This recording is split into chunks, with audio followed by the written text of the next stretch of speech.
What's up everyone? Welcome back to the channel.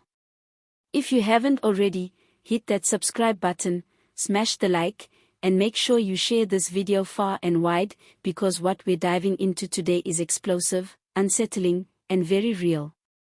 The streets of South Africa are once again boiling over with tension, and at the center of the storm is the controversial and unapologetic force known as Operation Dudula. And this time, the target is clear: Zimbabweans and Somalians. Foreign nationals are on the run. Shops are shutting down. Fear is spreading like wildfire. And the country is staring down a nightmare that refuses to go away. This isn't just another street protest. It's not a random outburst of xenophobia. This is organized. This is strategic. This is Operation Dudula, a grassroots movement that claims to be fighting for the rights of South African citizens by driving out illegal immigrants, but what many see is something far more dangerous. What started as a localized campaign in Johannesburg has now grown into a national beast, spreading across townships, cities, and even into rural areas with one mission: remove all undocumented foreigners.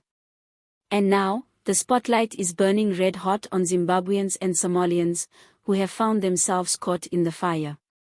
Reports from multiple communities show that Dudula activists are storming shops, targeting spaza owners, demanding immigration papers on the spot, and if the person can produce them, out they go. Doors smashed. Goods looted. Threats shouted. Videos are going viral of Somali shopkeepers abandoning their stores overnight. Zimbabweans sleeping in bushes just to stay out of sight. And meanwhile, local supporters of Dudula are clapping their hands, saying, "Finally, our people can breathe again." But what kind of breathing are we talking about? Is this really about jobs, crime, and housing? Or is it the beginning of something more sinister, an explosion of hatred dressed up as patriotism? It's a line that gets blurrier by the day. The government? Silent. The police? Often overwhelmed, sometimes even complicit. And caught in the middle. The ordinary people, foreign and local alike, trying to survive in a system that's falling apart from the inside.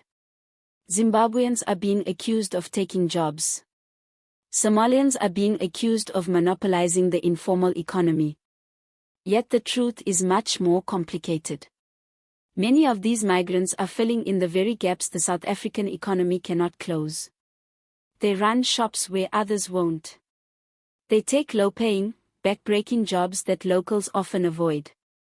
They send money back home, yes, but they also inject millions into South African townships. Still, none of that matters when the mob comes knocking at your door. What makes the situation even more frightening is the failure of leadership at every level. President Cyril Ramaphosa has spoken vaguely about unity and anti-xenophobia in the past, but when Dudula hits the ground, there's barely a whisper from the presidency. Where is the action? Where is the protection for the vulnerable? Instead, Operation Dudula continues to grow, fueled by frustration, poverty, and a dangerous cocktail of nationalism and populism. And let's not kid ourselves, there's a political undercurrent here. Dudula isn't just a community group. It's becoming a political force. There are those in power watching closely, weighing how much support they could win by jumping on the anti-immigrant bandwagon. It's a risky game with deadly consequences. We've seen it before: xenophobic violence in 2008, in 2015, in 2019. Blood on the streets. Burned bodies. Grieving families. And each time, the warning signs were ignored.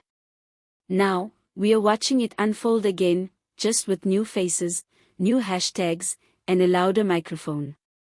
Zimbabweans, especially, are paying a heavy price. With their country in economic ruin, many fled to South Africa for survival. Not luxury. Not leisure. Just a chance to earn a little, send something home, maybe escape the endless poverty and political crisis. But now, they're being chased as if they're criminals. Somalians, too, who fled war and terror in their homeland, are now facing a new kind of terror from those they thought would be neighbors. Meanwhile, Dudula marches on with chants like "South Africa for South Africans" echoing through the streets. The scenes are chilling. Families being forced out of flats. Children crying as their parents are assaulted. Entire communities living in fear of the next knock on the door. It's not just a protest, it's a purge. The bigger question is, how does this end? Can South Africa afford to allow this to continue unchecked? Will we wait until more lives are lost, until international outrage boils over again, or until we see another Soweto moment? Except this time, the enemy isn't apartheid, it's our own people turning on each other. Social cohesion is collapsing.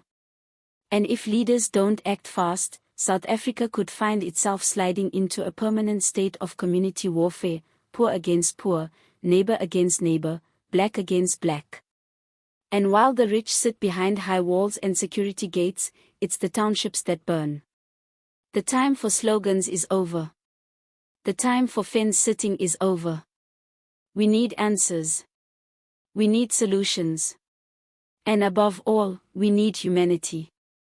Operation Dudula says it's defending the people, but who's defending the people being hunted? Are we really fixing South Africa by chasing away the desperate?